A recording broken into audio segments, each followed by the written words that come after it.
Hello, today is Thursday, April 15th, 2021, and we are going to be doing some Unity game development here.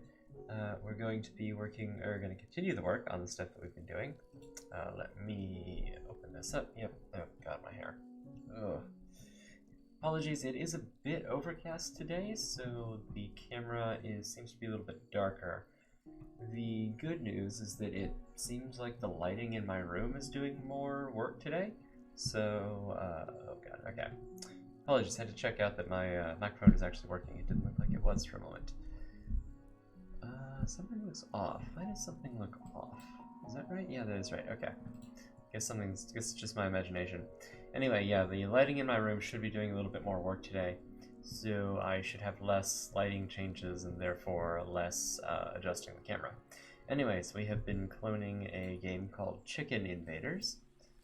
Chicken Invaders. Invaders 2.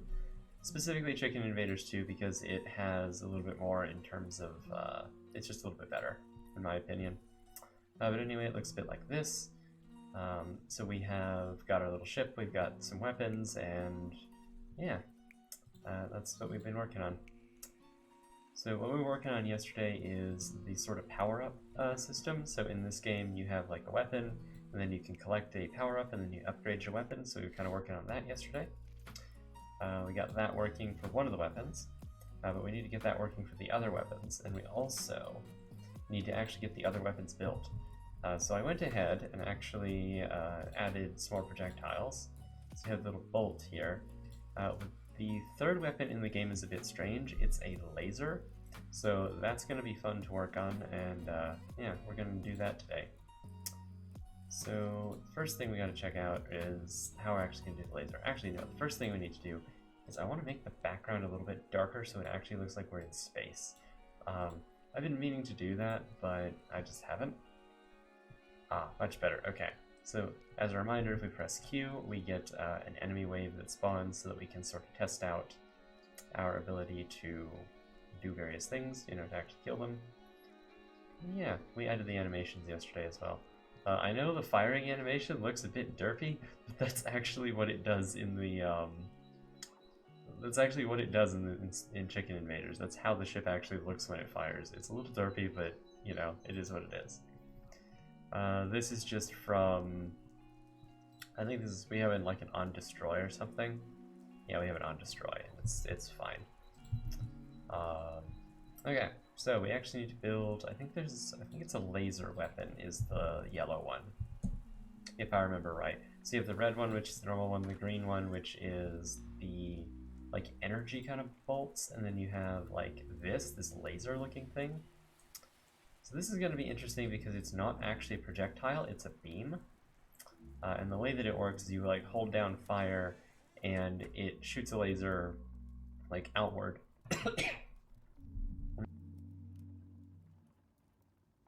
Up to the top of the screen. Don't know what's wrong with me today. But yeah, this is not going to work the way that our normal weapons work. So that's going to be interesting to sort of figure out. So we have our weapon here.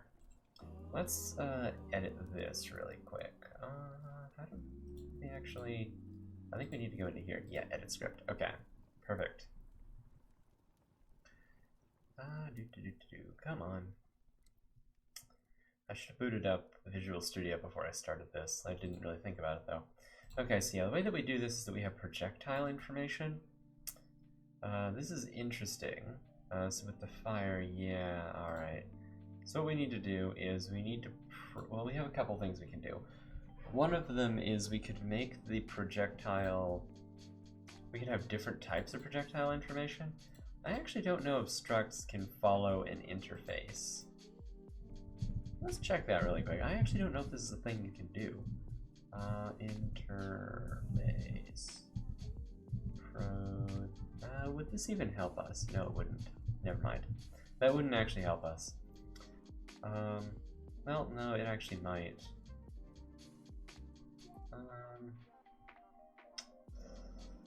No, because then we couldn't pick which one we wanted in the Unity Inspector, so it wouldn't matter anyway. So the problem that we have is this will have projectiles. Actually, we can just have a beam information. That'll work. We'll say beam information.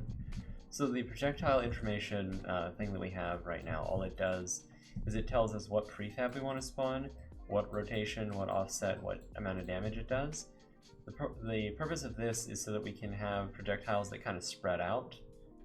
So for instance, in Chicken Invaders, where is it? There's a good example of projectiles that spread. Yeah, so here you see how the projectiles spread, but in this they don't, and they have different like spread angles and stuff like that. So you couldn't just apply like uniform spread between all of them. It wouldn't work. You actually have to have them in pairs and stuff like that, and all sorts of strange stuff. So yeah, that's what we do here. So what we'll do is we'll have beam information, and so we'll have beams and projectiles. So let's think about how this is actually going to work.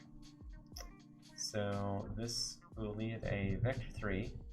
So the beams will have an offset. They'll also have a thickness. No, public vector 3. This will be an offset. Offset. Hey W, how's it going? We are working on adding the laser weapon from Chicken Invaders. So it's going to be a little bit different than the other ones. That's going to be fun. So there's this laser weapon here. That's going to be fun to try to add. Did you ever figure out the issue that you were having yesterday? It will also have a public float. This will be like the thickness, or the width, I guess. And then we'll have this public int damage. I think that's all we need. Yeah, it was some Unity bug. Oh, that's interesting. Yeah, it looked like something, since the dude was moving really slow, it either looked like too much friction or too little force or something.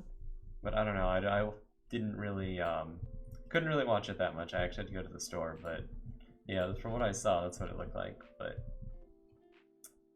maybe I just don't know. Maybe I didn't see enough. So we're going to add a protected list of, I don't know, beam information? I guess, is the bug reproducible? Oh, really strange. I couldn't have the animator window visible as soon as I clicked the That's interesting. You couldn't have the animator window visible as soon as you clicked on the console. That sounds like it's something with... That's interesting. Because I've seen issues, like I know... It sounds like there was some interference from the animation. I'm curious, did you try it... Did you try to build the application and see if you still get the bug there? I guess the thing that would worry me is I'd be worried about that appearing in the final build. I mean, it might just be a debug thing, but I mean, you can hope that it's a debug thing, but yeah, I don't know. It sounds like it's just part of the Unity inspector, like just the Unity editor itself. One of the callbacks is probably just broken or something, but that's interesting.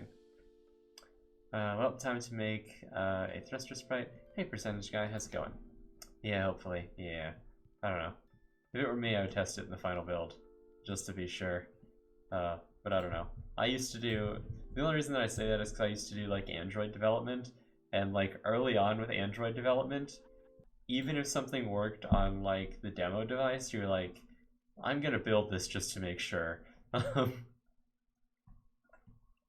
hope the thruster sprite goes well. I'm excited to see that because I like the new light one. I think that was pretty cool. When do you think you'll have the thrusters done? Yeah, I remember Android development. Android development was just a mess early on. I mean, it's still a mess, but it's a better mess. At least people know what to expect. But yeah.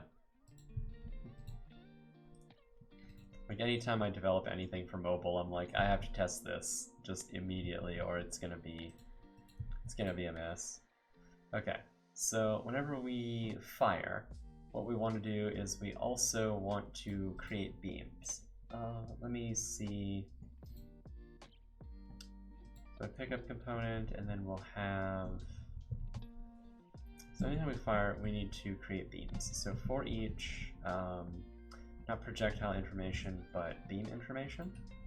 So we're going to say beam information, beam in beams.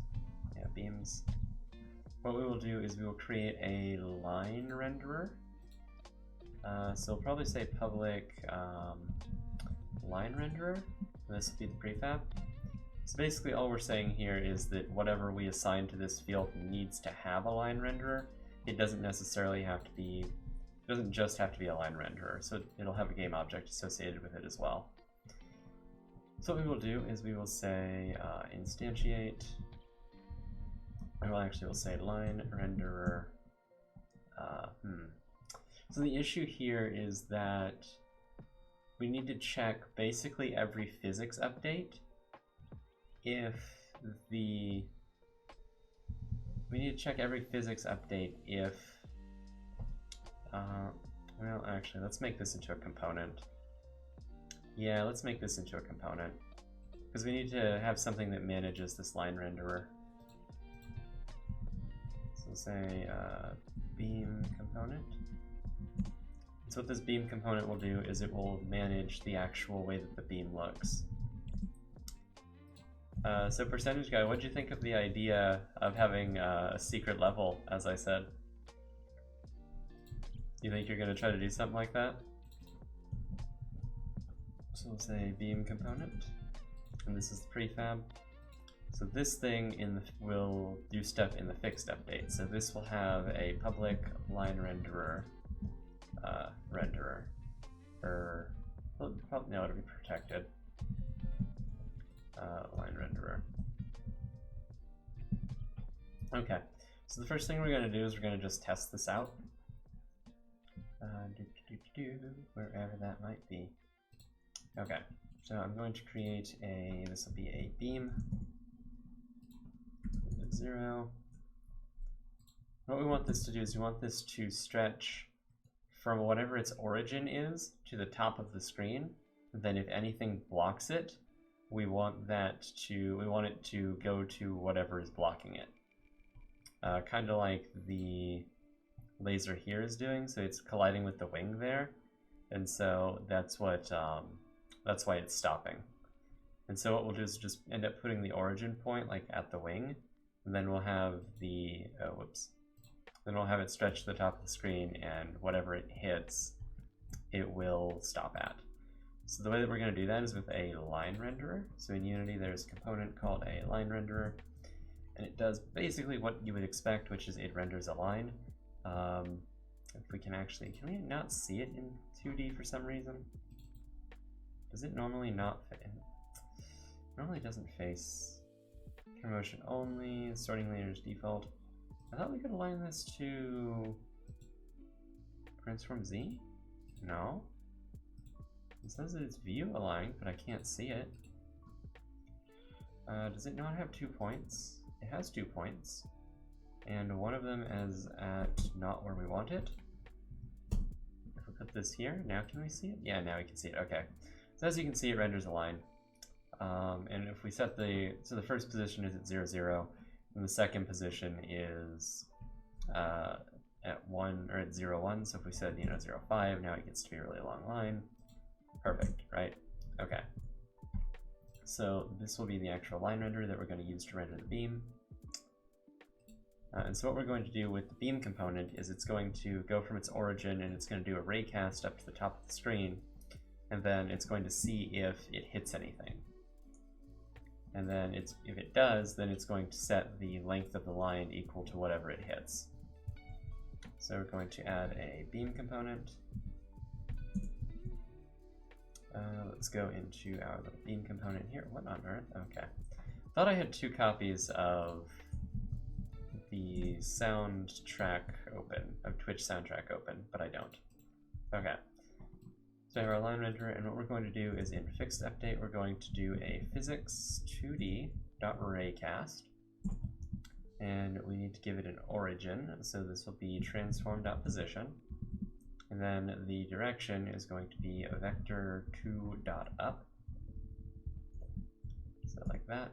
And if we need to change this, we can later. Actually, we can, there's no reason, we can just say transform.up, right? That way we can just turn the thing upside down if we need to. And so we're just going to raycast there. And I think we can add a distance. So let's say go for a distance of 10, because why not? Okay. 10.of. Alright. And so we're going to say if physics2d.raycast. And so what this is going to tell us is this is going to tell us if we hit anything. But if we do hit anything, we actually need to know what we hit and where. So raycast has an overload, I think out here. It's a raycast hit 2D. What is it? Hit, and then you can say out. Nope, it's not here. Is it? How do you do it? What's the actual overload that I'm looking for? I'm gonna control click this, and this will take us to the physics 2D definition. If it ever loads. The var out.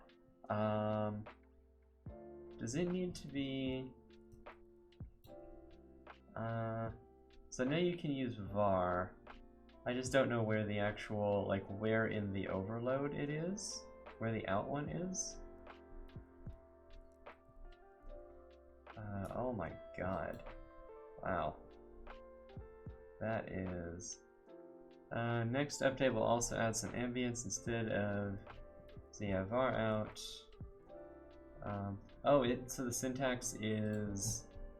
So the syntax is that? It's type out? I thought it was out type. Or is it direction and then hit info? Oh my god. I always forget. Next up we also have some ambience instead of you being in a dark room. Okay. Hang on, let me check out the actual thing here. Okay. So I thought there was, there's a raycast 2D results. Oh, is this different? Yeah, I forgot the syntax too, yeah. Oh, is this one different? I thought this one was the same. No, it looks like it gives you the hit. Oh, that's interesting. Okay.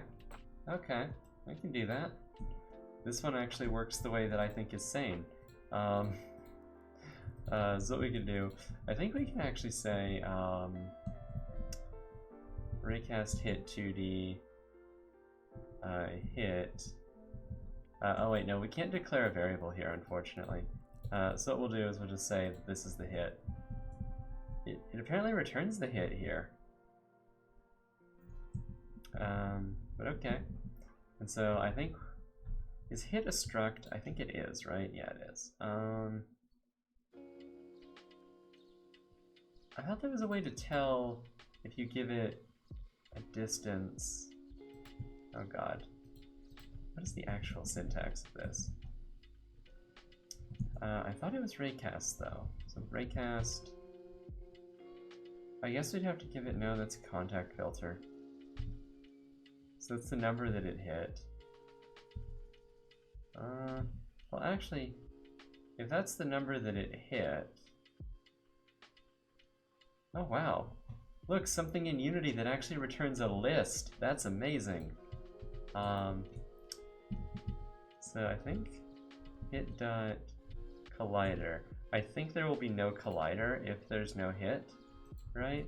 Because I don't think hit can be null. Is that a thing?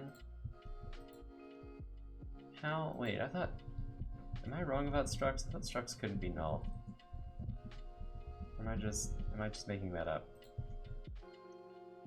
Yeah, it's a non-nullable type, so how... Okay. Alright, welcome back, percentage guy. So... I assume by dark tomb you mean dark room? Weird, I thought that this... Okay. Well then, let's check something. So let's debug.log hit.collider. Let's try that. So basically this will hit nothing, and we'll just be able to see what it actually what it actually considers that. So, okay, it does say null. Okay, good. So if it doesn't hit anything, then it will be null. So we'll say if hit.collider is equal to null, then, well, actually, no. That's not what we're going to do. We're going to say that the endpoint, so vector3 endpoint, is going to be equal to the hit.collider. So next update we'll add the explosion force. Yeah, I'm excited for that. I'm excited to create, same with thrusters. Yeah, I'm excited to create like massive explosions and just see how many physics glitches we can create. So what we're going to say is the endpoint is going to be equal to either the transform.position plus 10, or it's going to be equal to where we got hit, or where we hit the, where we were hit, I guess, the hit.point, I think it is. So we'll say if hit.collider, we can convert that to a Boolean, and then this is called a ternary. So we have two places to write code here. First one if it's true, second one if it's false. So if there is a collider, then the endpoint is going to be hit dot, not distance, or hit dot point at hit dot distance. So this should give us, cannot be used like a method. Oh, hit dot point. Oh, so it just gives us the point directly. Okay. All right, because we don't have array. Right, that's what it is. So physics.raycast, collider surface. Okay, that'll give us the point in world space. Okay, that's right. And then otherwise, it's going to be transform.position plus transform, or sorry, plus transform.up times 10. Times 10. And I think this has to return a vector 3. Right, so yeah, this is the endpoint. So now that we know what the endpoint is, we're going to say line renderer dot set positions, or we'll say set position. 0 is going to be equal to our position, and then we will say line renderer dot set position of 1 at the endpoint. And actually, I think that as long as, I think we don't actually need to do this. I think all we need to do is in private void awake. I think we just need to make sure that position 0 is at our current position. So yeah, I think this will work. So let's check it out. Unknown, a behavior is missing. Interesting, I don't know what's missing. Weird. We're just going to pretend that that's not a thing. So we have our beam component here, and we can grab this and we can put the line renderer there. Oh, whoops. That's probably why it was having issues, because I think I left it running in the background. Whoops. Okay, so we have our beam, and now you can see that if we get in front of it, because we have a collider, it's being changed. Based on, it's basically contacting our collider. So we can do the same thing with the chickens, by the way. Or we should be able to. Yeah, there we go. Now you can see that it's colliding with the chickens, which is what we want. We basically want to attach it to our player, and then we want to have it collide with the chickens. So, again, we get this issue. So this means that our beam component is working correctly. I don't know why it's not rendering correctly, like the actual color's not rendering right. I think it might have to do with the material. Oh, it doesn't have a material. Yeah, that would probably be why. Sure, we'll use sprites default. I'm sure that's fine. Yeah, now it's white. Perfect. Okay. And so we should be able to recolor that as we need. So yeah, this will be our beam component. Alright, cool. So we will put this in probably projectiles or something, or prefabs. Yeah, prefabs. This will just be a beam. Okay. So now what we want to do is we want to attach that to our player, or we're going to basically create one of those for each time we fire. So for each beam, what we want to do is we want to create a beam component. We'll say beam component, or we'll say, yeah, beam component. This would be the beam component. It's going to be equal to, and we will instantiate our beam.prefab. Oops, beam.prefab,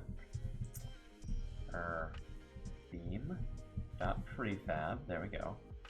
And it will be equal to the spawn point plus the beam.offset. And then it will say quaternion.Euler. And then it will be, oh wait, actually we're not even gonna, we'll never have a rotation on the beam, although we could, but we're not gonna be doing that. And this will be quaternion.identity. Transform.right is a thing. I think so? Transform, oh, we don't have a transform here. Let's check out this. Let's not check out this. Let's check out the enemy. Alright, there we go. So yeah, I think it's transform.right. I don't think, so yeah, transform.right. You also have, you have up, you have forward. So basically, right is the x-axis, and I think it'll tell you that. Oh, it's the red axis. But yeah, right is the x-axis, up is the y-axis, and forward is the z-axis. Unfortunately, there's no such thing as transform.down or transform.back or anything. So if you want down, you just have to do like minus transform.up, and that'll give you the transform.down basically. So yeah, here we're going to spawn all beams, that should be fine. Just had to put somewhere, okay.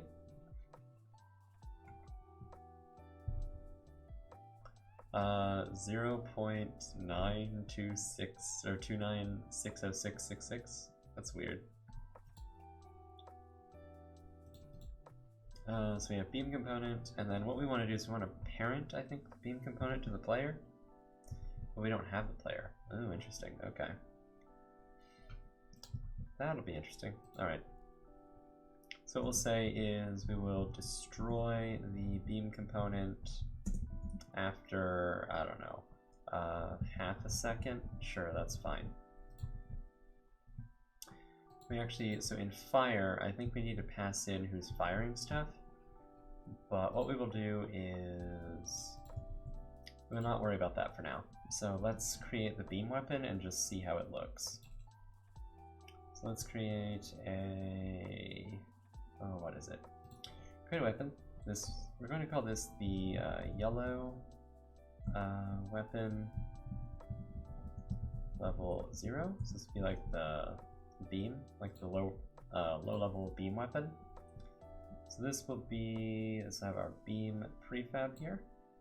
It'll have an offset of 0, a width of 0 and a damage of 0 for now. We'll fix all that later. Actually, I need to go into player, and I need to add the weapon. I need to add that as the weapon in player. There we go. Alright, so now whenever I click, it should spawn the beam for us. Oh, that's very interesting. I'm very curious why that happens. Okay. That's very interesting. Huh. Okay. That's not at all what we want. So first off, we want to erase that. I'm very curious why that's having issues. Okay. So first off, now these should destroy each other, or they should destroy themselves at some point. I don't know why it's doing that. It's a very weird render that it's doing. So I assume transform right is straight right, but but what do I do if I want to make it slightly unstable? Is straight right. What do you mean slightly unstable? I'm actually kind of curious why that's happening.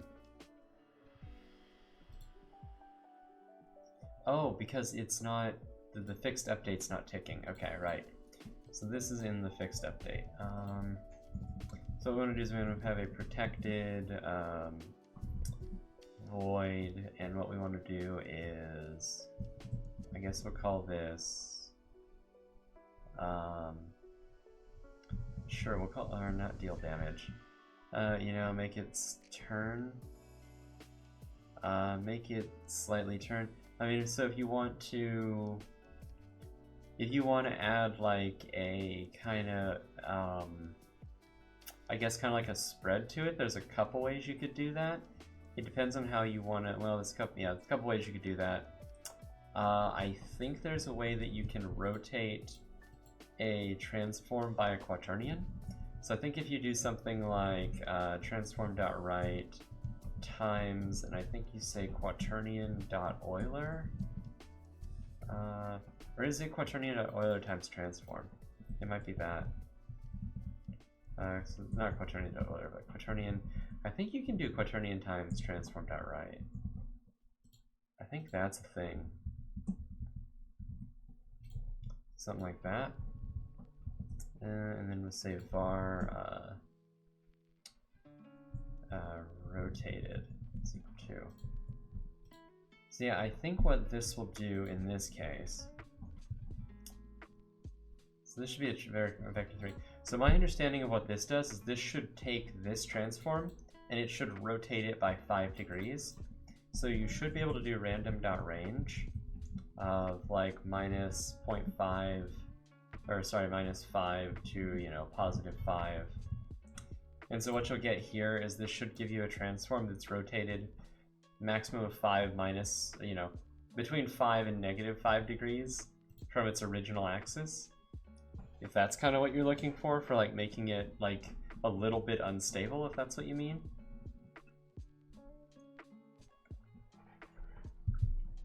I think that's what that does. I'm pretty sure. But yeah, is that what you're looking for? Whenever you say unstable, do you mean like, you know, rotated from its origin or something else? So yeah, we'll just make this be protected void deal or cast or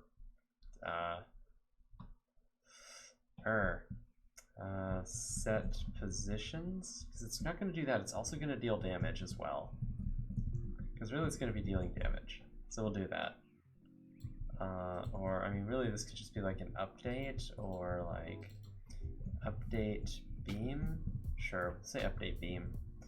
And so what we'll do is in here, whoops. So what we'll do is in fixed update, we'll call update beam, and then in awake, we'll also call update beam. That way it will spawn and it won't have that weird kind of glitchy look to it. So that should be fine. Then we also need an initialize method as well for this, because we're also going to want to set the thickness and things like that.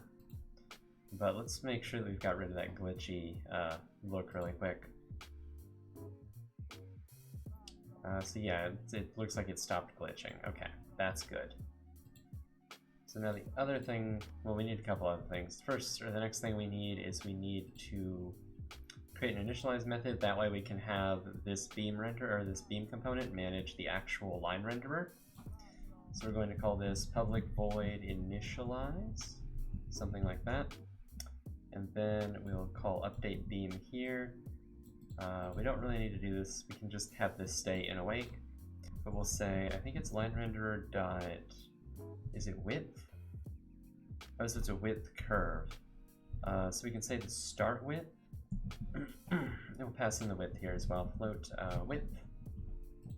So we'll say the start width is equal to width, and then the line renderer dot end width is equal to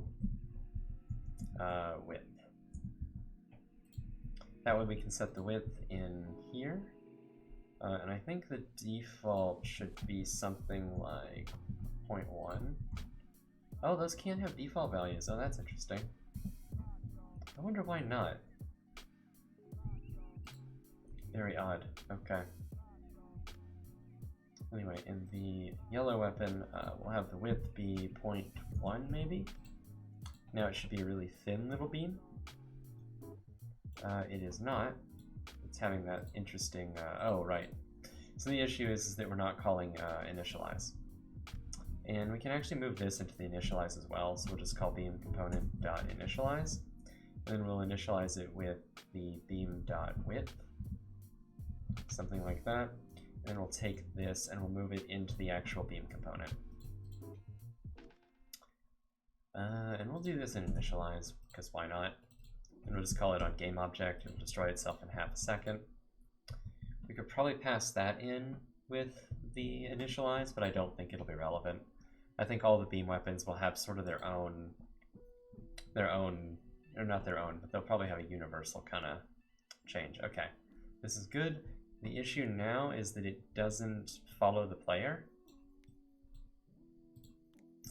So we can fix that by passing in, we can either keep track of, well, no. We need to keep track of the player in some way, so we'll just probably do that through some kind of parenting, I guess? I think that'll work. So in the case of weapon, in weapon.fire, we probably need to pass in the transform, and this is the parent. So for the projectiles, it's not going to do anything, but for the beam, we're going to pass in the parent. Then in initialize, we're going to say transform.parent is equal to, we're going to pass it in here. So we're going to say transform. You think this will work for calculating force? 1 second.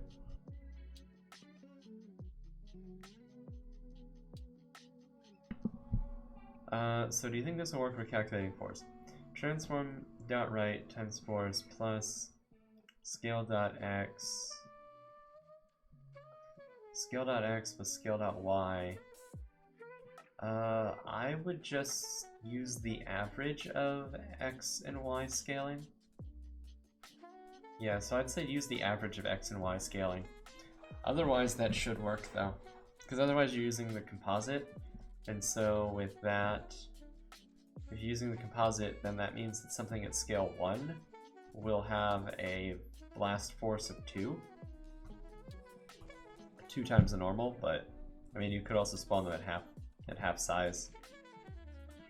But you're calculating the thrust force of transform.right. So the problem with calculating, well, so the problem with calculating things with transform.right is that so is this from, how do I get the average? So wait, so this force, are you applying this force? I don't understand why you're applying, or how you're, oh, is this for the thruster? Wait, is this for the thruster or is this for the explosive? I assume this is for the thruster, right? That's why you're using transform.right. So we'll say this is the transform, and then we will say parent.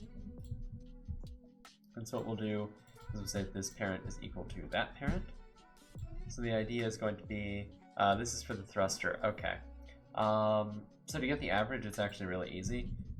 So average is a plus b over 2. So that's the average of anything. It's basically, you know, the number, basically you just add all the things together and then you divide by the number of things. So like if you have 3, then it's a plus b plus c. Or if you have 4, then you just do divided by 4. So it's add some number of things, divide by the number of things. That's the average. And then, I don't know what that constant is, why you have 0.92. That's a very specific constant. Like that's not even gravity, so I don't know what that is. I guess that would, is it 9 point? Actually, that wouldn't even overcome gravity. Yeah, I'm curious what that constant is, but yeah, if you're using that for the thruster, it's probably fine. Unless does that constant have special meaning?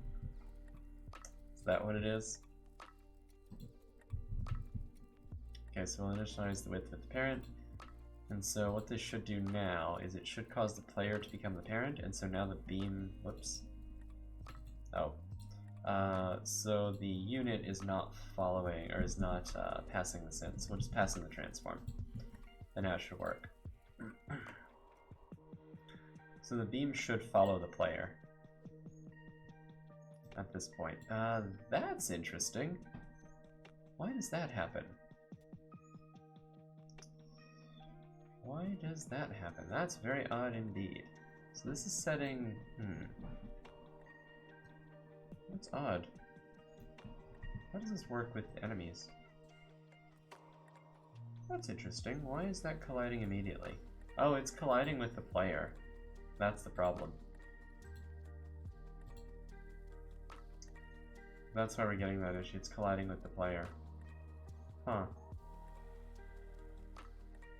At least I thought it was. Maybe it's not. Let's set the offset to a little bit above the player and we'll see. I don't think it may actually not be colliding with the player. Let's set the offset to 2 here, because now there's no possible way that it should be colliding. Interesting, so it bends a little bit, but why does it bend like that? That's very odd. It's kind of cool, but it's odd. Okay. So what's going on with that? It's following the player, but it's bending towards that position. Okay. Or no, it's staying in its original position. So actually, the position for the line renderer in the beam component, this then needs to be set every physics update. Okay. Is what that needs to be, apparently. I didn't know that that would need to be set like that. I thought it would follow the parent, but apparently it doesn't. There's probably a thing in the line renderer for local space, if I had to guess. And in beam component here, is there a thing for local space?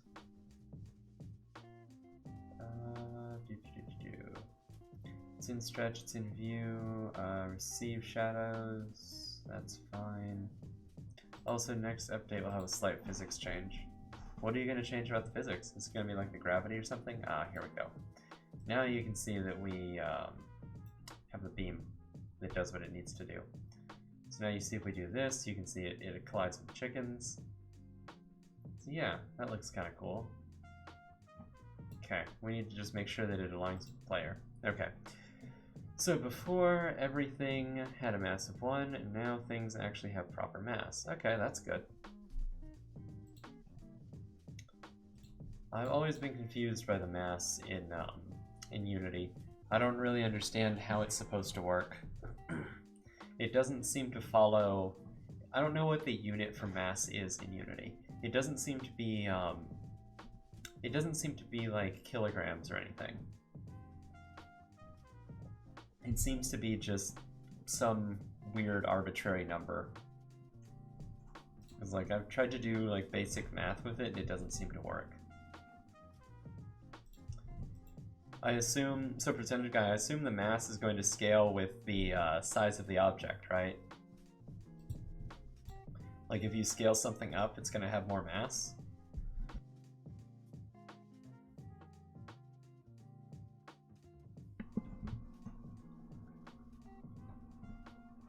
Alright. So we have the update beam, we have all of that. Okay. So now we need to make sure that this doesn't collide with the player. Probably. Okay.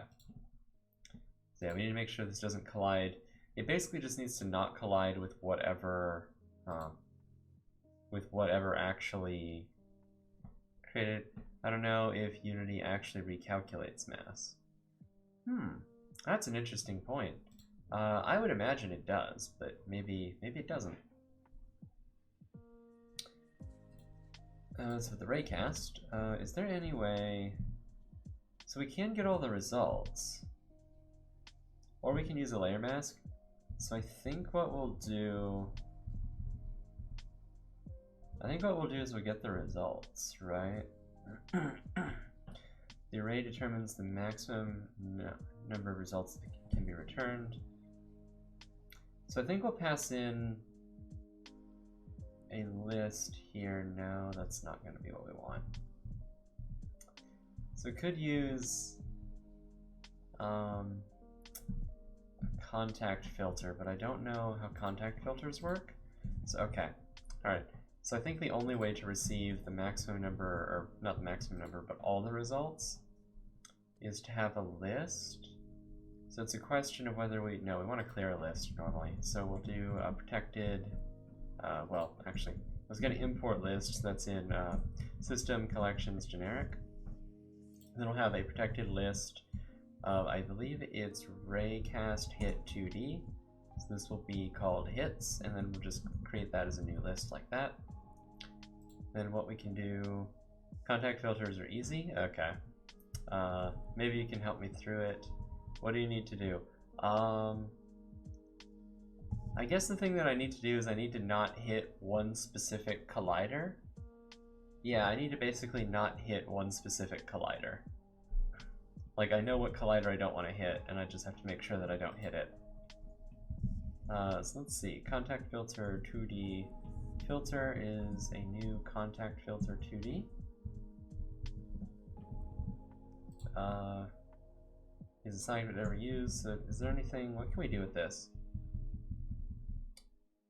Is filtering trigger? Checks if the collider is a trigger that should be filtered.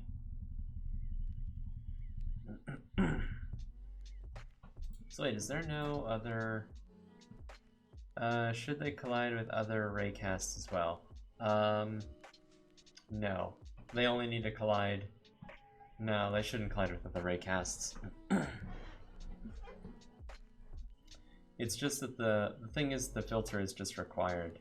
So I assume is filtering trigger. I don't know. Oh, we can just do no filter. I mean, yeah, is there any way to just say, hey, don't collide with this specific collider, or no?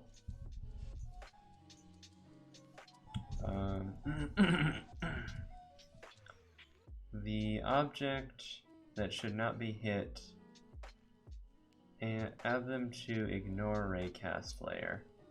The object that should not be hit by raycast. So the problem, actually, let me show you the problem. If I can undo this to a point where it'll let me.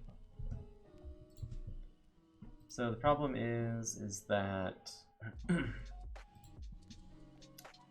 I want the player to fire a beam, so the beam appears right now 2 units above it.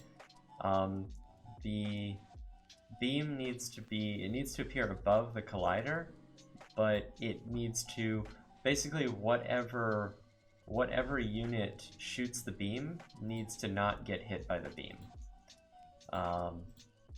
So I could add the player to the ignore raycast layer. The only issue is that then I couldn't have enemies that shoot the player. But in order, so what I can do is I could just store the hits, right, and check through the hits. But I think the version of that, the reason I was talking about the contact filter is because it requires, this version of it requires it.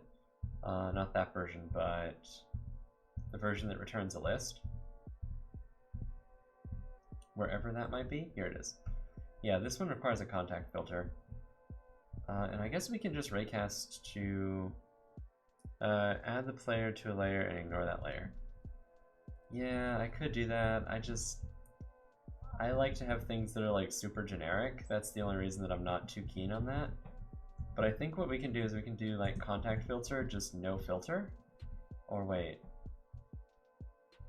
Oh wait, I thought we had a contact filter 2D no filter. Okay, I'll have to check that in a minute. What happens if I just put null here? Alright, and then we'll put this into hits.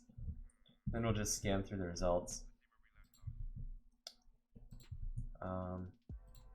Where is, so contact, filter 2D, filter. Let's check this out. I thought there was a no filter.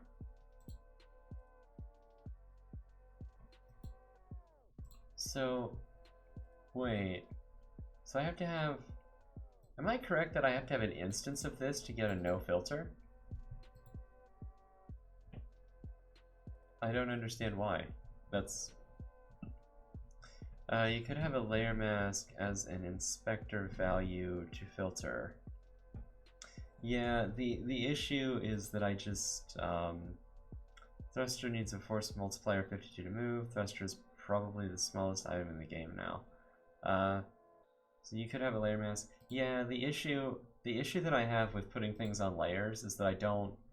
Layers, as far as I know, well, they're dynamic at runtime, but there's a fixed number of them, and I don't know. I don't like layers. If you want it to be generic, I mean. Yeah, I kind of want to...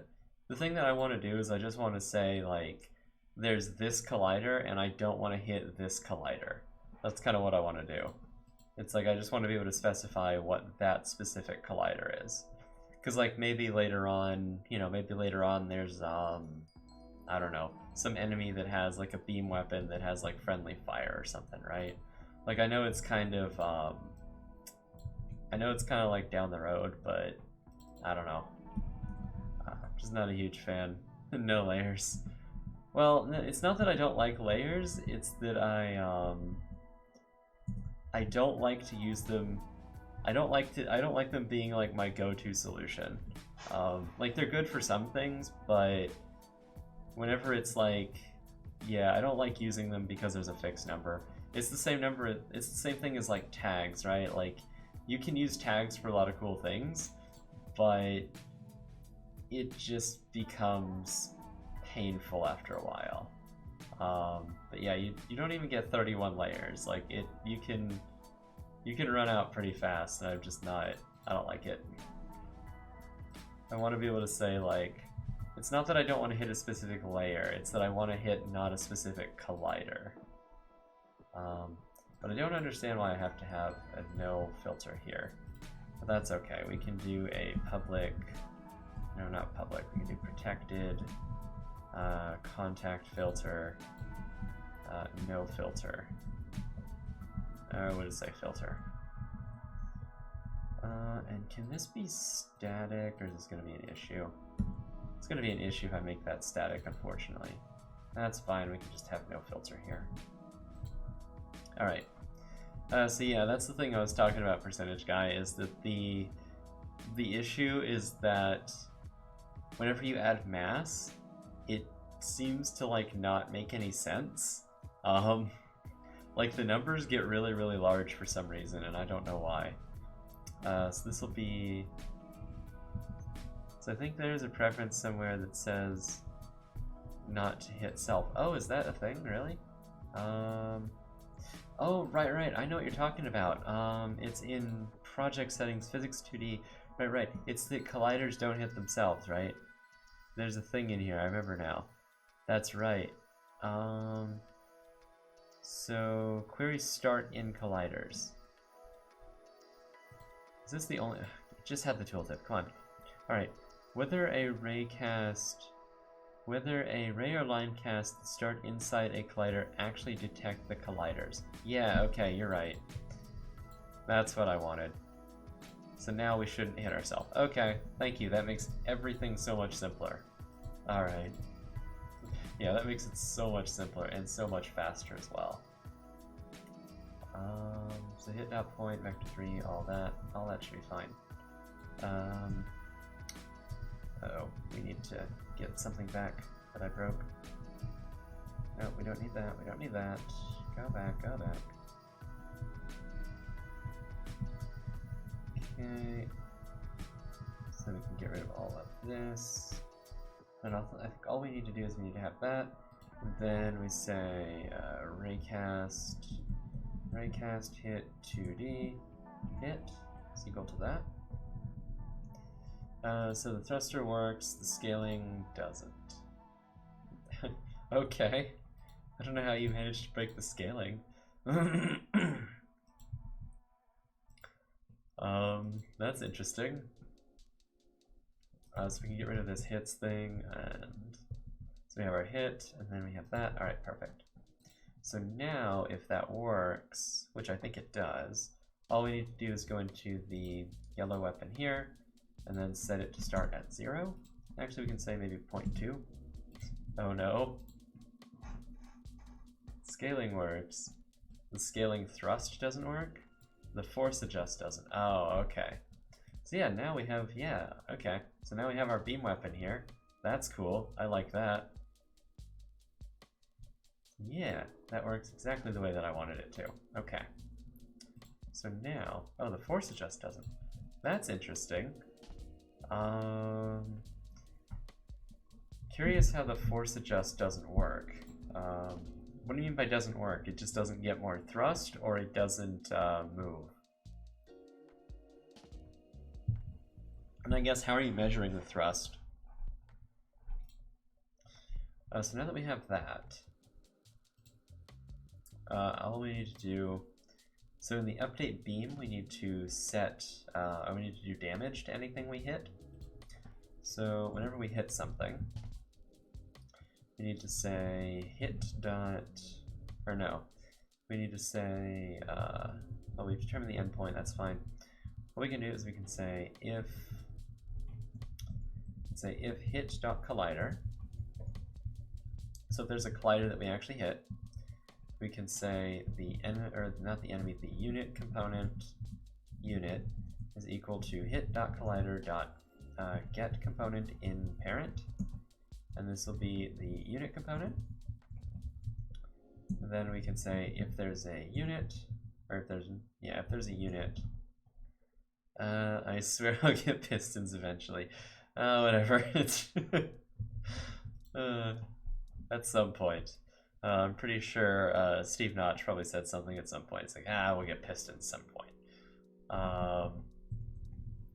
So yeah, if this is the unit component, and I think we also need to pass in the unit to the weapon, or from the, or no, it's not from here. It's we also need to say is player. So bool is from player, right? And so we need to store this in a protected bool is from player. And so what we'll say is from player is equal to is from player. All that. All right. I'll just put this up here. There we go. All right. And then what we can say, we have to adjust the spawn manager. Okay. So you're gonna add the new stuff to the spawn manager? So we can say if there's a unit and the unit dot is no. I thought there was a way to detect if it was the player. Oh no, I know what it is. It's and unit, or no. It's and unit dot game object dot get component enemy component. So if there's an enemy component and or is equal to is from player, is that what it is? Or I think it's not equals, because if this is not from the player and there's an enemy component, no, it's if this is from the player, so if this beam is from the player and there's an enemy component and there's a unit, then we want to deal damage to the unit. So we'll say unit dot take damage or take hit, and then we will pass in the damage, which we need to store as well. So we'll say protected int damage. Then we'll pass in the damage here. So we'll say int damage, and then damage is equal to damage. All right. Take hit, and then we'll pass in damage. And so now we're gonna have issues in the, I think it's the weapon, yeah, but that's fine.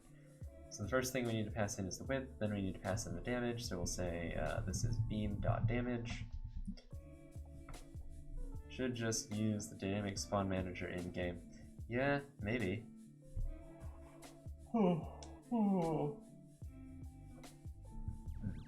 we'll pass in is from player. Or is it is player? It's is player. Yeah, there we go. So now, I think the beams should just work. So let's see, so that's the width there. So let's say this does 1 damage. This should eventually kill chickens. But let's check it out. So yeah, there we go. Wow, that does a lot of damage. Okay. That might need to that might need to be nerfed a little bit.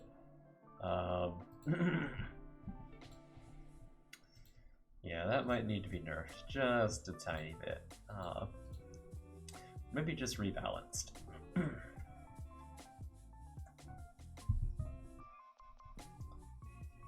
Okay. So, the next thing that we need to do then, now that we have sort of the yellow weapons and the red weapons kind of done, first off, let's start renaming things, because I want these things to have like consistent weapons, or yeah, consistent names. God, I had a stroke or something.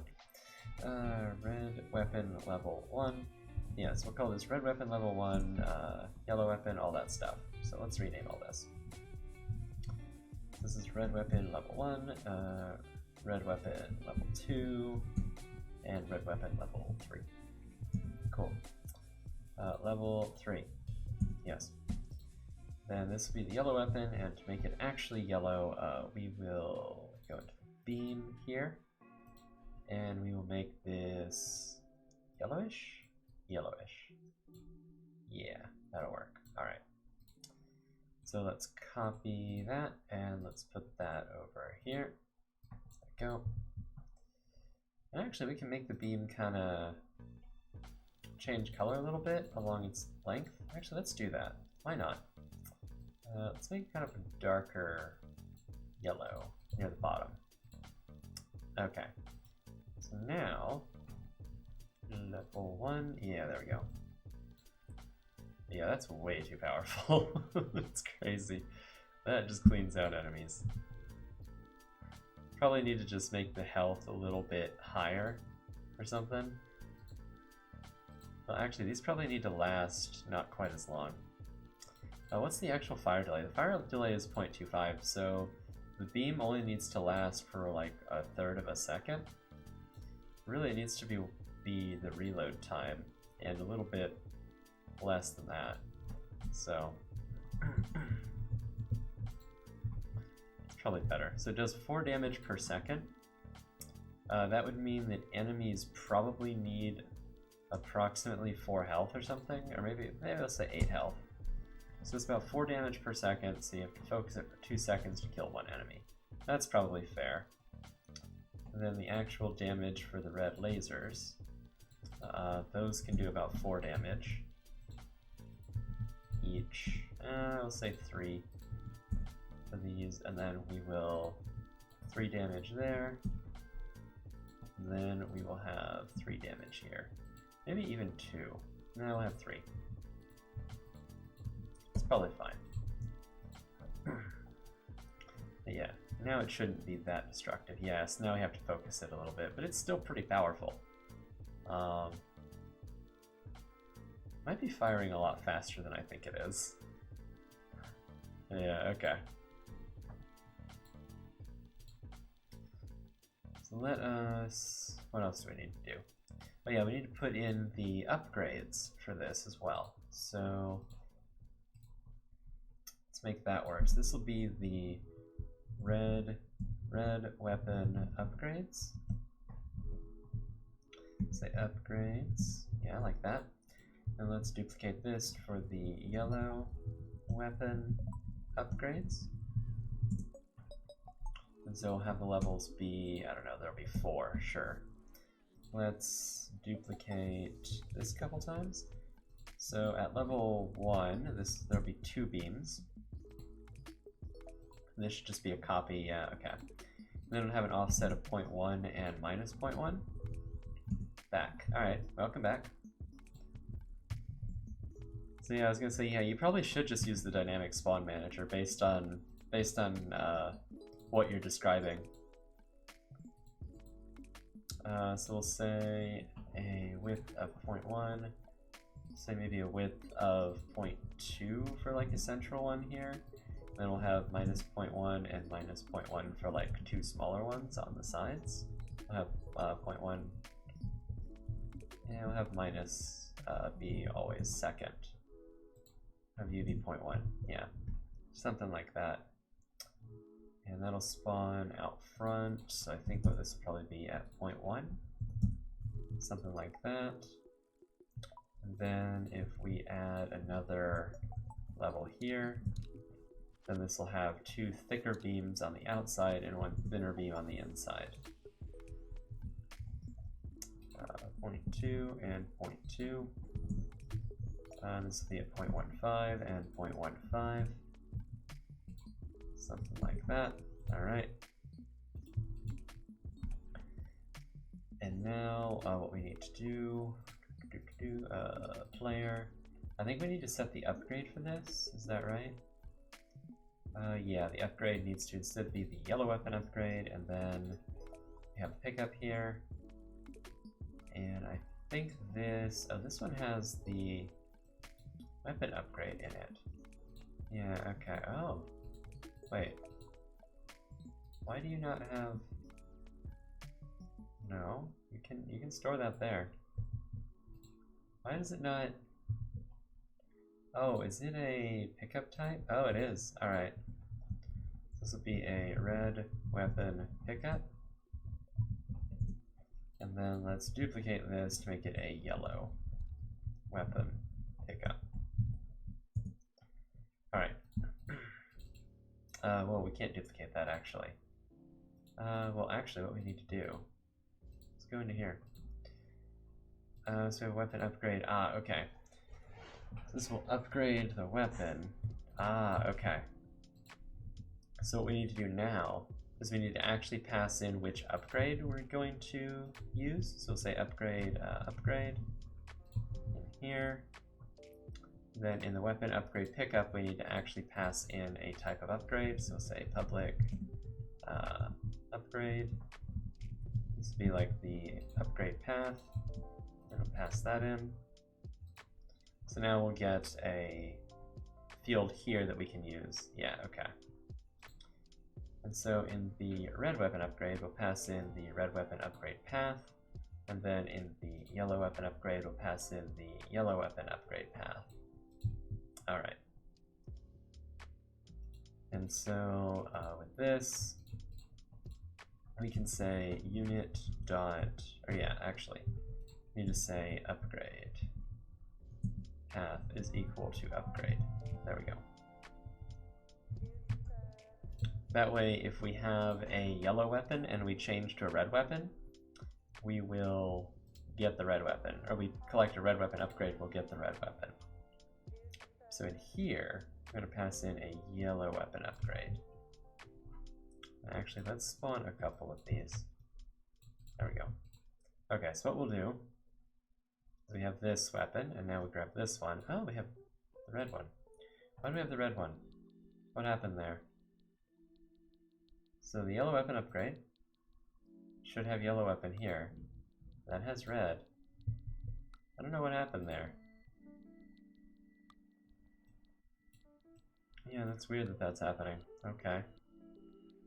Where's the second pickup? Oh, there it is. Does this upgrade? No, this doesn't upgrade a red weapon. Upgrade path equals upgrade. We upgrade the weapon here, and then we have it here.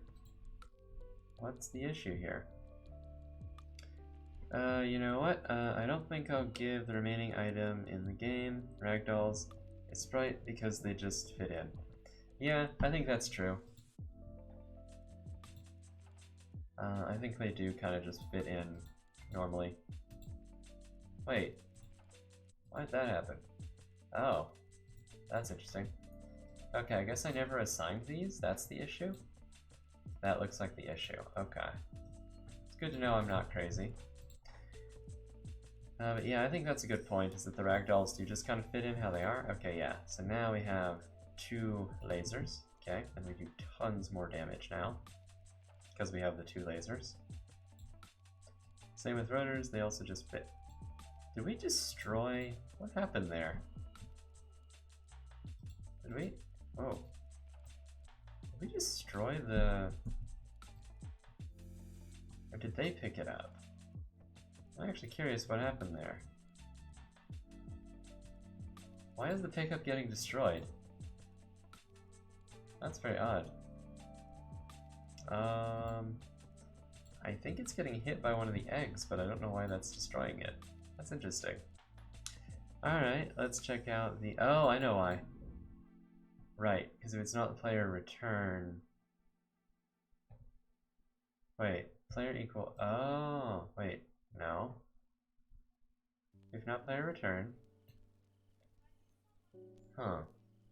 I'm very curious what's going on. There is the projectile component.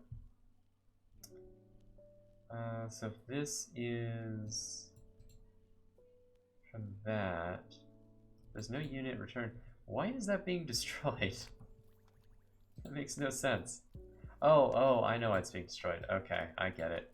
Because it has been on the screen for too long. That's why it's being destroyed. Aha. Okay.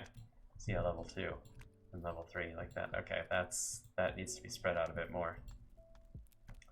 That was weirding me out for a second, but yeah, it was basically just timing out. That'll be a minus 0.2. You know what? You know what? Screw it. Piston time. Okay. I hope that works out for you. Alright, so 0.2 and yeah, okay. So 0.2 should be enough, I think. Yeah, that 0.2 is definitely enough. Alright, there we go. Yeah, I like that. That does tons of damage. Yeah, just as satisfying as the original version of this weapon was. Of course, there needs to be some things with it, but you know, needs to be some editing, but I think it's working. I like it. We do need to make it not collide with the eggs, but we'll do that at some point, some other point. One thing I want to do is I want to make the chickens drop power-ups. So what we'll do is well, actually, we have a couple things. One, the actual pickups themselves in prefabs, right? So I went ahead and I modeled, or tried to model, I should say, a present, not model, but like drew. There we go. That's the word I'm looking for, drew. Actually, let's prefab, let's just disconnect this entirely. And let's add a present. Yeah, present. Yeah, kind of like that. It's not the best present in the world, but you know, it is what it is. This will be the outline, and then we'll add the base color. So that will be the present base, and that needs to appear behind that. And then the ribbon, so this will be the ribbon. And this will be at -2, so the ribbon itself can be a different color. So I think right now it's usually blue. Wait, why is that happening? The present base. My brain just powered off a second and I forgot the box collider was called. Well, it's called a box collider in case you still haven't remembered. It's the square one, you know, the thing. Yeah, I don't know. That's happened to me too. It's hard to remember sometimes. Pick up red weapon. And now this is the red weapon pickup. Okay, cool. Add that to prefabs. And then we can unpack this completely. And we'll make this be a greenish, no, yellowish one. Yeah, there we go. This will be the pickup yellow weapon.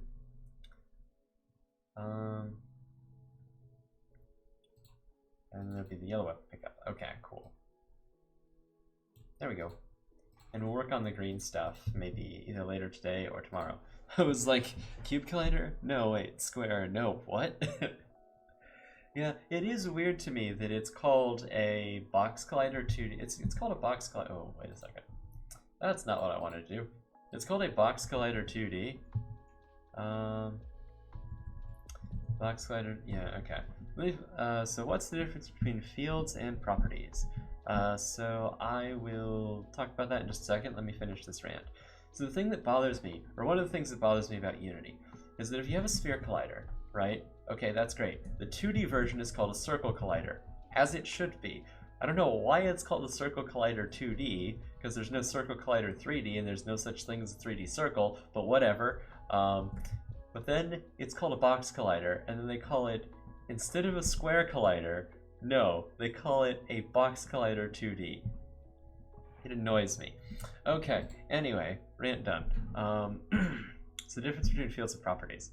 So my understanding, and I could be completely wrong, because I'm not super familiar with C#. Well, I'm not super familiar with this difference, but the basic difference is that a field is this. It's basically you just have the variable itself, and you can access a field normally. But whenever you have a property, you can have like a public int, I, then you can say get and set. So this is an auto property. It looks basically like it looks like a field normally. Like you can just say, I is equal to 1 or something. The difference is that there's actually a method that gets called whenever you try to access I, there's actually a method that gets called.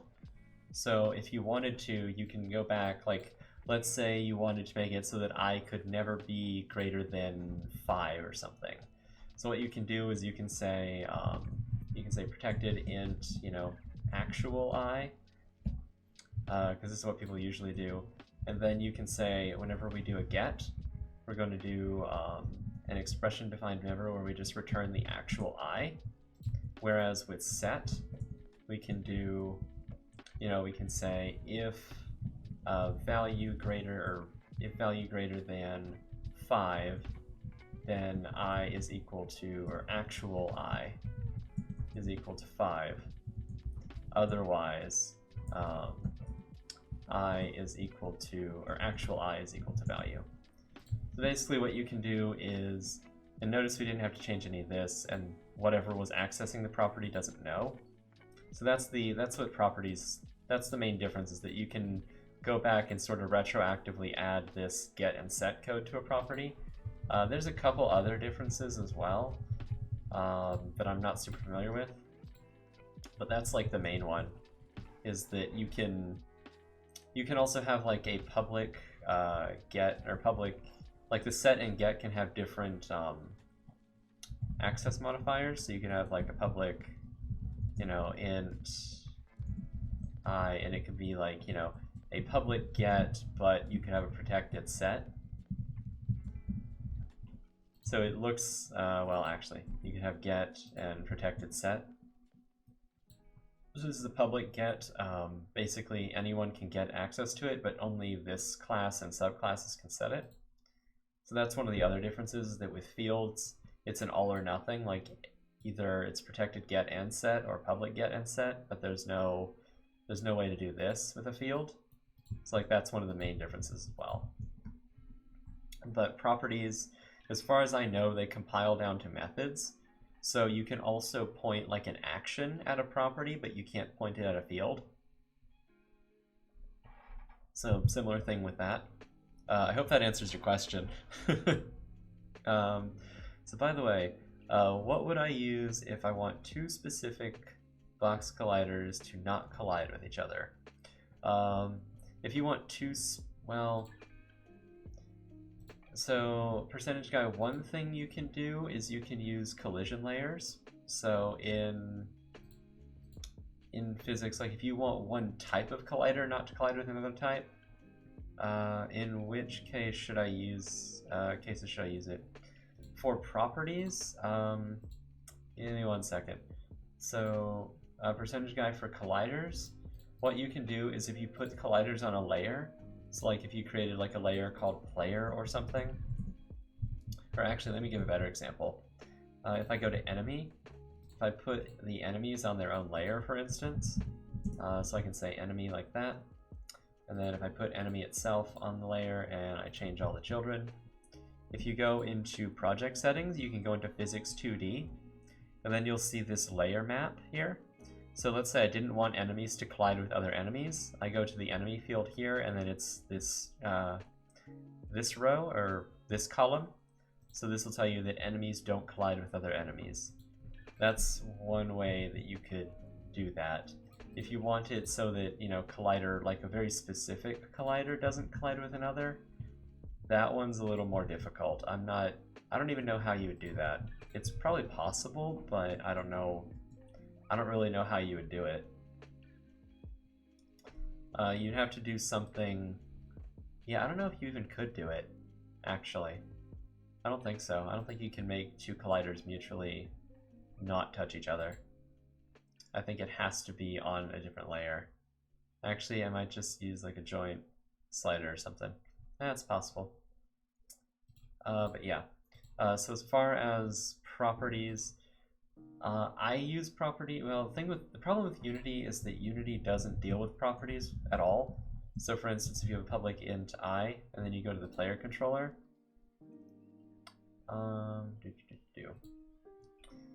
a player controller, so we can see we have the field I here. Problem is even if I make this public, Unity can't deal with it. This is like one of the more annoying features of Unity, is that this will go away even though it's public, because again, Unity just can't deal with it. And I don't know why. I think it's because the field that gets automatically generated here doesn't work very well or something. There is a useful place that you can use them though. In UI components, those can handle it, like in Unity events, those can handle it. But I would say normally don't. If you want to edit something, I guess the short answer is if you want to edit something in the Unity inspector, don't bother with properties because you can't.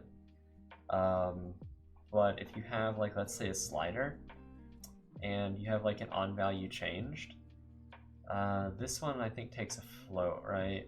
It takes a float. Yeah. And we'll say, you know, property or something. Call this property. So one of the cool things about slider or the Unity events here is that if you go into the player component, they can actually deal with these dynamic properties like this. So since properties are technically methods, since this targets a method, you can make it target this property, which is really cool. So if you want something that has like a get and set that you can work with as a Unity event, you can make it a property. And I think otherwise you may not be able to.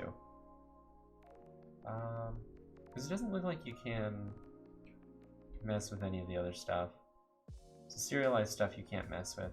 Actually, I do want to do an experiment. So I make this, if I just call this property in lowercase, then what will happen? Can we not target a Unity? Can we not target the event here? Oh, no, you can't. Huh. Okay. So yeah, I guess that's one case to use properties if you want to update them through a on value changed or something. But otherwise, if you want to edit them in the inspector, they just become more of a hassle, so I tend not to use them.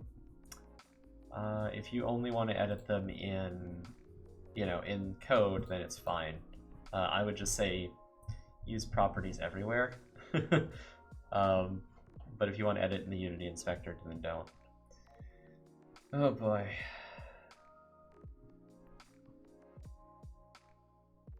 Let me look at something. Oh my god.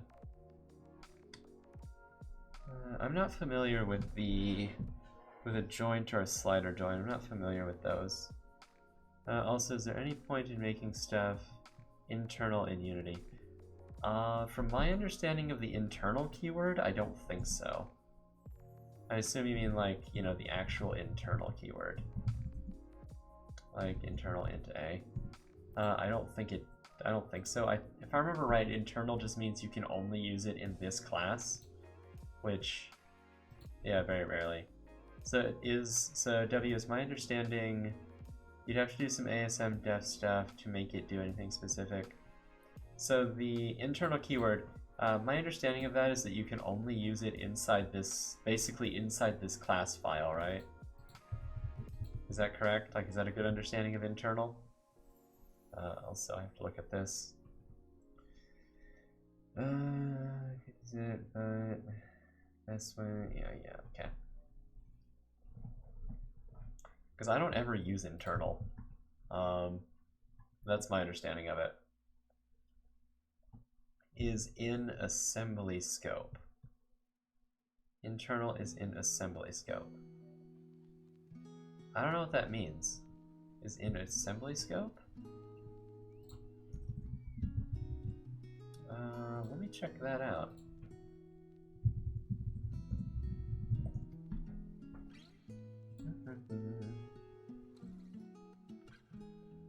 So it's public in the assembly it's defined in.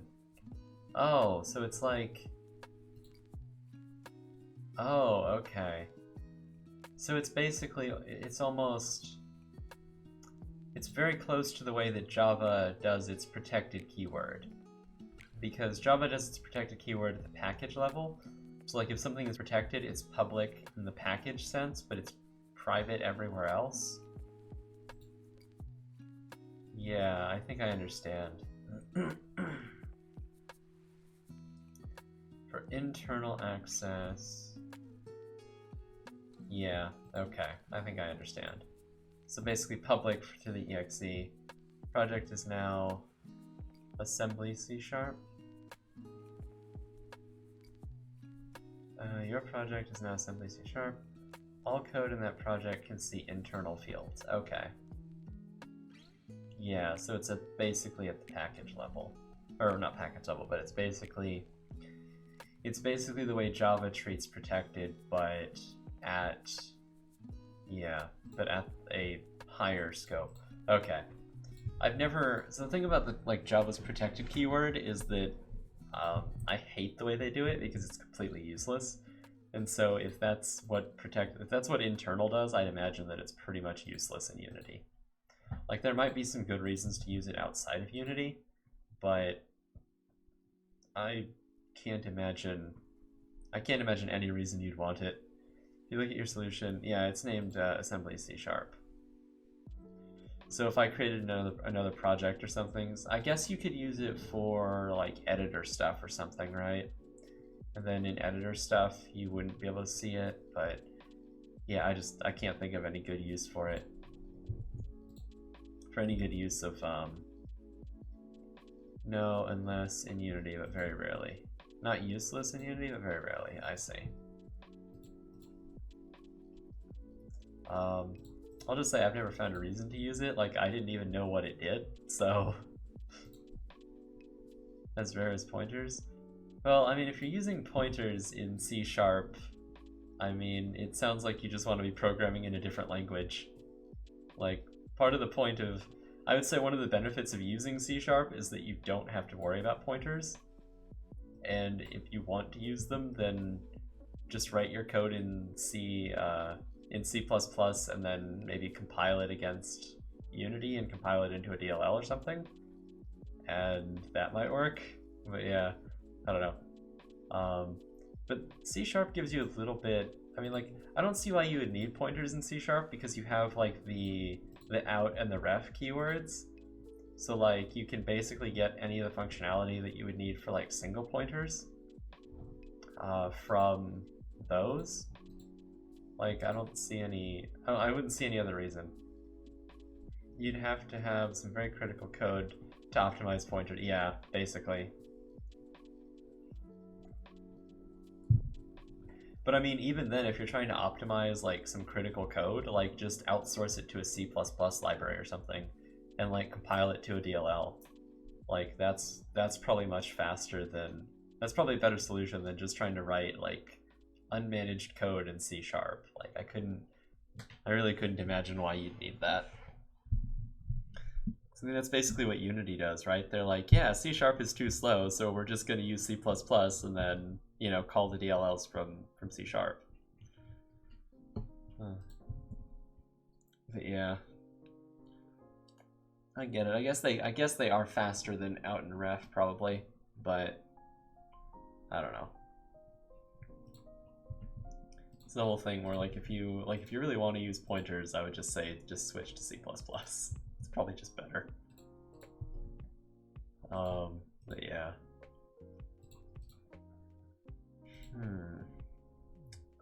So what were we doing? We were doing something. Okay, so we just managed to. Oh yeah, I wanted to make chickens drop stuff. That's what I wanted to do. Okay. Right, I remember now.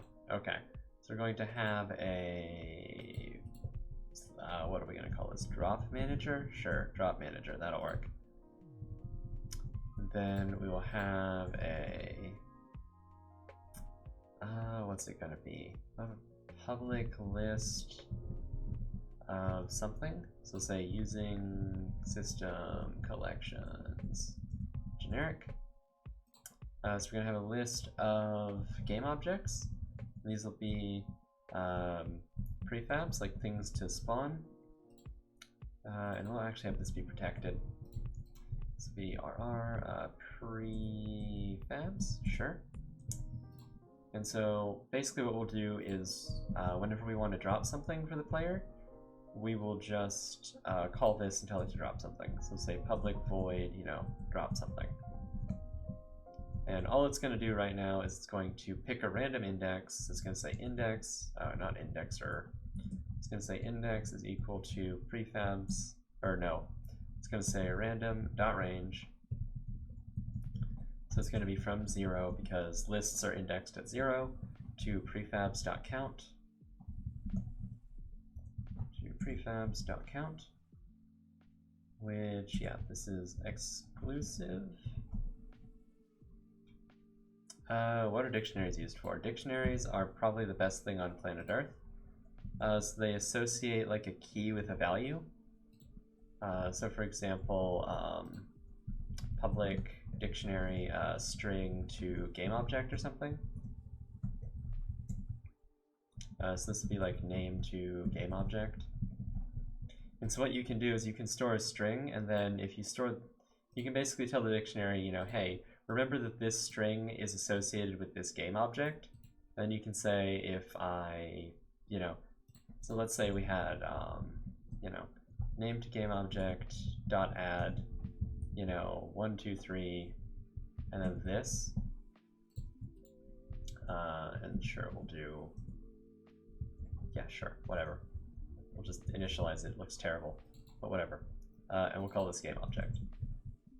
And so now we've added this to the dictionary, so it's a mapping from the string 1, 2, 3 to game object. And so what you can say is you can say named game object. I think there's a .get. No, there's not. Okay. But you use the brackets, and then you say like 1, 2, 3. And what will happen is it'll give you a game object back. And so like, .name or something. It'll, like, this part will give you a game object back, and then you can, it's basically a way to look something up using some other value, but they're extremely useful. But yeah, that's really what it is. It just associates one thing with another, and then you can look up the value using the key again. So it's kind of like, you can think of it like a, if you had like a string to string, you could have like, a word to, definition kind of thing. Definition. And sure, string to string. And so, you could add, name to definition, or word to definition, dot add, could add the word fish, and then you could say, a mammal that swims in lakes and rivers or something. Right, so that's kind of what a dictionary is. It just associates one thing with another, and then so if we ever look up fish, we get the description of it back, or the definition of it back in this case. But like they're just super useful. It's really crazy, especially with stuff like link. If you ever learn how link works and stuff like that, you basically never write for loops or anything like that ever again. You just end up using dictionaries and lists, and it gets really good. It's so much fun. Anyway, we're going to pick an index inside of this, and then we're just going to instantiate prefabs at index, and then going to pass in a vector3 position. Vector3, we're going to call this the spawn point. We're going to instantiate that at the spawn point, and then with quaternion.identity. So yeah, there we go. But yeah, if anyone thinks that I missed something about dictionaries, please feel free to fill in the gaps. I'm not super familiar with all the intricacies of C#. I'm more familiar with them as maps in Java. But I know that in Java they're super useful, but they don't work the same way exactly. They're a little different. Yeah, same concept. It just associates A to B. So, in, let's say, the enemy component. So in the enemy component, whenever it's destroyed, we're going to find an object of type, and we're going to call this the drop manager. And then we're going to say drop something. And so what we want to do first is we also need to pass in our position. What we need to do first is we need to check, we need to basically roll a die or something. So a common way to do that is we just say if random.range 0 to 1 is less than, let's say, 0.5, so this is 1 in 20. There's odds 1 in 20 that something's going to drop from a dead enemy. So that's what we'll do, is whenever an enemy is destroyed, we basically have a 5% chance of getting something from them. So we just need to do a couple things. And this should make enemies drop loot. So call this the drop manager. And we will have 000, and then we add the drop manager component, which I am now realizing I did not call drop manager component, but sure, whatever. And we have pickup yellow weapon. This needs to go into not pickups, but into prefabs. And we'll just add these two to the drop manager, so it has a chance of picking up the red weapon or the yellow weapon. And I grabbed the wrong one, that's the problem. There we go. Okay. So now, whenever an enemy dies, we should have some odds of getting something from it. Okay, maybe not. Is that not working? Oh, there we go. See, there's present. And so now we have our upgraded weapon. So now, kill things even faster. So there's a red weapon, so this should switch us to the red weapon. Yeah, but now it's at level 3, so it's fine. And now this will be yellow weapon level 4. Awesome. I love it. Alright. Now I think this will crash after we do this. Yeah, it crashes. Okay, cool. So there was an issue there. The issue is that in the original Chicken Invaders, if you have, say, the yellow weapon and it's at level 3, if you pick up a red present, it will downgrade you to a red weapon level 1. So we're going to do that. All we need to do for that is in the, I think it's in the player controller. In upgrade, what we're going to say is if upgrade path is equal to upgrade, or no, actually, we'll say if they're not equal to each other, then the weapon level is equal to -1. This will cause it to become 0 whenever it gets upgraded originally, or whenever it gets actually upgraded. And then we will set one into the other, and then we will do all this. And that's fine. Okay. So this should just downgrade our weapon whenever we collect a present of a different weapon color. Which is kind of what we want. Okay, so we have a level 1 yellow weapon. So we can upgrade to a level 2 yellow weapon. Okay, upgrading works, that's good. Let's get rid of these presents, okay, or get rid of these chickens. Okay, And so now we have 2 lasers, so we should end up with a level 1. Yeah, perfect. Alright. Yeah, this is very much how the original worked, which I really like. Well, I don't know if I really like it, but I don't know. The idea is to replicate it. That's what we're doing. Because that's what we were asked to do, is to replicate it. Yeah, I think this is starting to look pretty good. Like, it's starting to get pretty close to the original, actually. It would be nice if one of these chickens would drop something, so that we could just start killing things in one hit. That would be nice. This weapon does take a lot longer. We do still need to rebalance a lot of this, but yeah. I mean, we can just spawn more enemies. There's no real downside to doing it, other than they start to look a little weird, but that's fine. It would be nice if they would drop something. Like, I know we've killed more than 20 at this point. Might have to just reset this. Okay, something must be broken for this to not be working. Alright. This will kill chickens a lot faster, though. I'm wondering if they're able to pick up the pickups or if they're getting destroyed or something. I don't think that's a thing, but maybe it is. Yeah, okay, there we go. Now we're up to level 3, cool. Let's just wipe all of these out. Okay. Kind of wanted to get up to a higher level red weapon, but maybe that's just not going to be a thing that we can do. No, it really wants to drop the yellow ones, and I don't know why. Yeah, it really likes dropping the yellow ones. Wow, okay. That's crazy that it just drops only the... Does it only drop yellow ones? Okay, here we go. We can get a level 2 red weapon, and this will kill things much faster. Alright. I did want to see the higher level red ones. How effective those are. Yeah, I think at least this one, because I think this one hits things. Maybe it doesn't. Oh, there we go, okay. Now we have the split fire. Alright, that'll make things go much, much faster. Especially if we go up into here. Yeah, there we go. So after this, we need to do a couple things. We need to make the asteroids, that's one thing. Okay, here we go. Yeah, now we have the level 4. Good, okay. So I'm kind of happy with that. That seems pretty effective. Alright.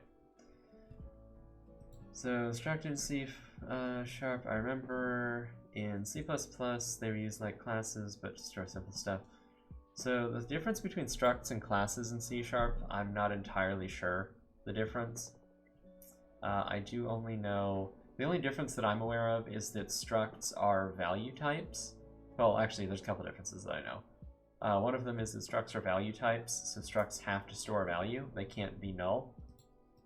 The other one is that structs are faster usually because they're stored on the stack, but not on the heap normally.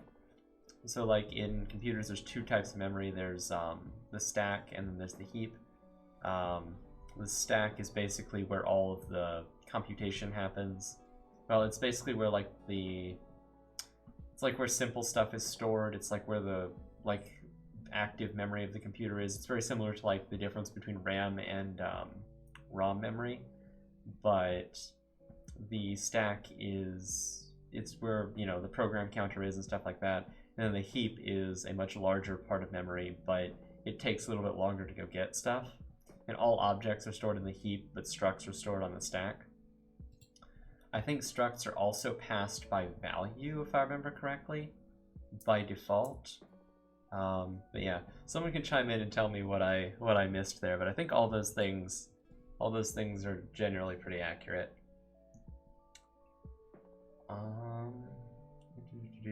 Why won't this work? So the reason that won't work. Wait, why won't that work? That won't work, percentage guy, because any point in using them in Unity. So Unity itself uses them. There might be some point. I don't know entirely what it would be. Like, I don't know how you optimize code around structs, but I know that it can be optimized. like I know they can be a little bit faster. So for instance, like vector 3s are structs, and I think quaternions are as well. I don't bother using them just because I don't know the exact ways to optimize with them, unfortunately. So other people might be able to give you hints there, but like I've never noticed any real difference with them. I think structs, I'm trying to think of where you'd want to use them. I mean, I tend to use them in, well, not really. I don't really tend to use them at all. Yeah. Apologies, I don't have that super high knowledge of that particular thing. So percentage guy, that doesn't work because you're resetting lerp each time. Lerp, yeah, you keep resetting lerp. So if something is on, lerp will get set to 0, and then you'll add time.delta time to it, so it'll be a very tiny number. So IG, I won't really need them. Yeah, I've not really seen any need for them.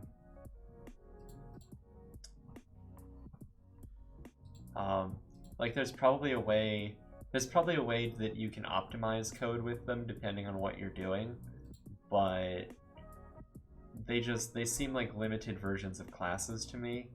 And if you don't need stuff that's like super fast, you just might as well make a class.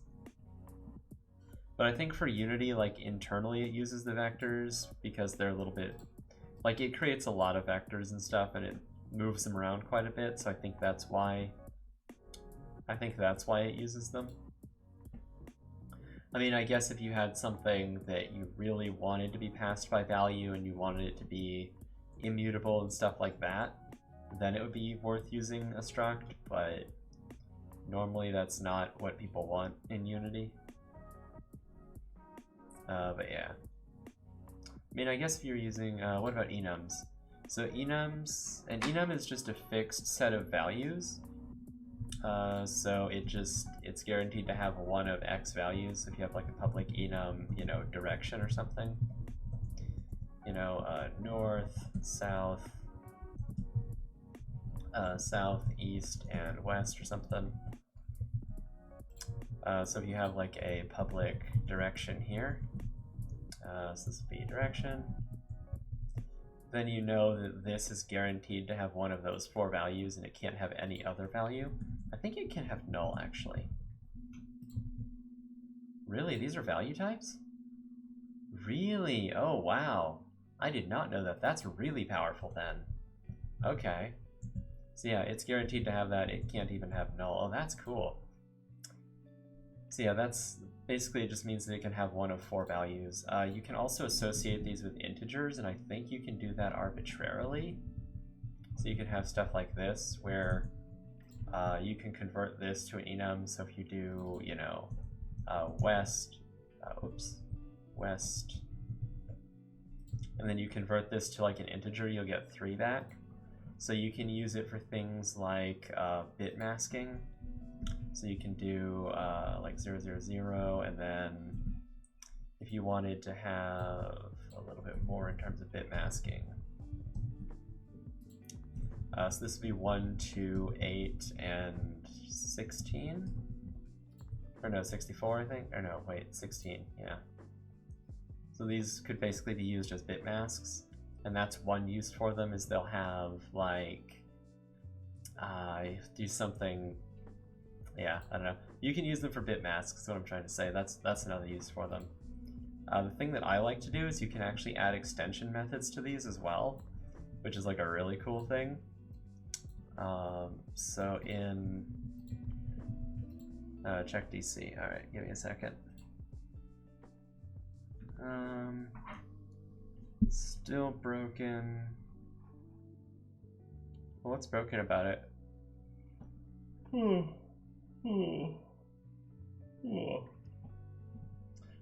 Because you're not adding. So the issue, percentage guys, that you're not adding time.delta time to lerp. You need to add it to that. You're adding it in the final.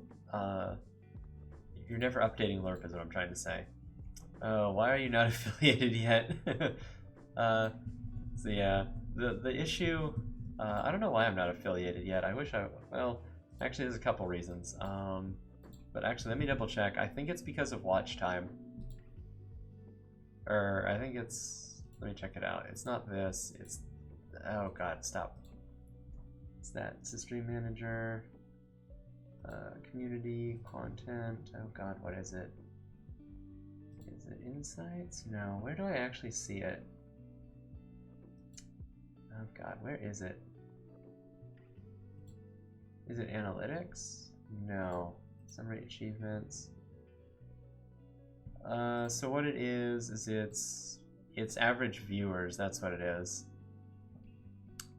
So yeah, that's why I'm not, it's because it's average viewers. So you need an average of 3 viewers. And the problem is that I stream so much that my average viewer count is really low. Yeah, the problem with enums is that enums in C# are not as powerful as they are in Java. Like in Java, enums are like the most amazing thing on planet Earth. So what you can do in Java that's so cool with enums, because I love talking about enums in Java, is so if you have like a public enum, something like, you know, foo, and then in Java we don't do this, we do this. You would have like bar. And so the crazy thing about Java is that this is actually a class, and it's of type foo, and so you can actually create a constructor for it and all sorts of crazy things. We're the best thing in the entire world. Okay, well, enums in Java are actually dictionaries. So they're actually a type of dictionary. But you can do protected foo, you know, int I or something. And then you can also add like private fields to it. So you can do like, you know, private int, you know, a or something, you know, I equals a. And then what you can do is this, because this is an instance of this, you can actually pass in like a number, and so you can store metadata on them. And so it becomes so cool what you can do with this. You can do a similar thing in C#, but it's very ugly, and it's nowhere near as nice as it is in here. But it's so cool. It's just the coolest thing in the world. And so you can use like you can use enums to do like cool stuff in Java. But one of the cool things you can do in C# with enums is you can use extension methods on them. So again, if we had public int, or not public int, public enum, like direction or something, I think you can do like public static class direction extensions, something like this, and then you can say like public string name. It's not that ugly in C#. Well, so like if you wanted to do something similar in C#, right, you would have to do, it depends on what your solution is. Well, yeah, but the problem is that in C# you'd have to do like, so for instance, you'd have to be like public, would it be constant? No, it wouldn't be constant. Public static read only direction, you know, north is equal to new direction, and it's like, dear God, why do I have to type all of this? That's my problem. But yeah, you could do it like this, northeast, south, you know, and west. You could do that, and then this is kind of like an enum, but it would need a protected constructor. And then you could pass in values in the constructor or something. But the problem with this is that in Java, you can enumerate these values, like you can actually enumerate those. You can just do new. Really? You can? Is that a thing? Oh my god, I never knew that. Wait, no, that's not a thing. Wait. That's not a thing. Or is it, you mean for the constructor? I know I used to instantiate it like that before. I don't know what you're talking about. I know I used to instantiate it like that before. Can you not do it?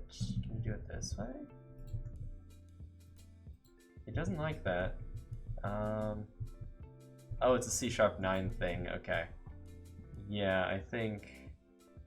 Yeah, sure, Java has the hidden code, but it's not that ugly. Yeah, Java. Yeah, but Java just hides all of this so nicely.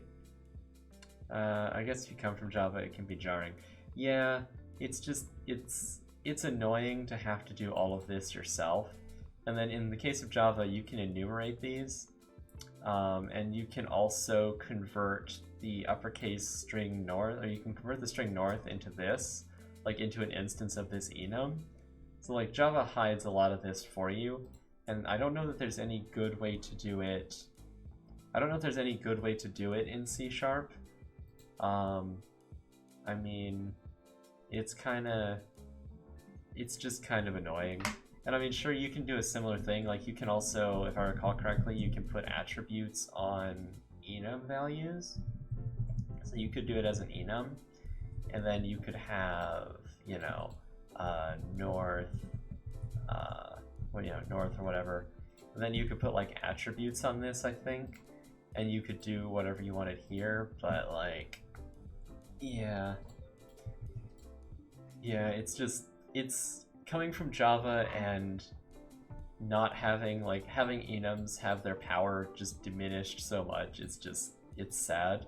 Like, I understand why they do it. I know that they do it for like compatibility and because enums are really they're not really for that, but still it's cool to have it done. Like, I always joke the simplest. It's like, you know, whenever I'm in an interview and they ask me, or, you know, someone asks you to do like a singleton in Java, you can just do like public enum singleton, and then instance, and that's like the simplest possible singleton in Java, because it's impossible to create another instance of this. It's literally not possible. The language will not let you do it in any way. So I always joke with people. And the cool thing about this is that it gets created before basically anything else runs. So yeah, it's super clever, and you can statically reference it from anywhere. It's great. Yeah, I always joke that's a singleton in Java, because technically it is. Throws some people for a loop whenever they don't know how it works in Java.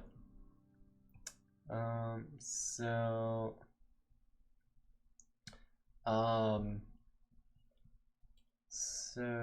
clamp between 1 and 1. Okay. That, so percentage guide, that will probably trigger, what happens? Because that looks like it's gonna trigger in less than a second. That's what I get from that, is it's gonna trigger in less than a second.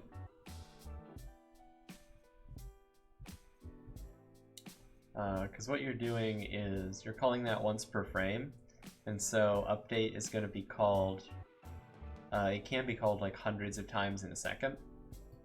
So what you want to do, usually if you want to do it in a noticeable time, you can do nothing happens. I mean, my guess is that it's probably moving faster than you can see. Maybe, I don't know.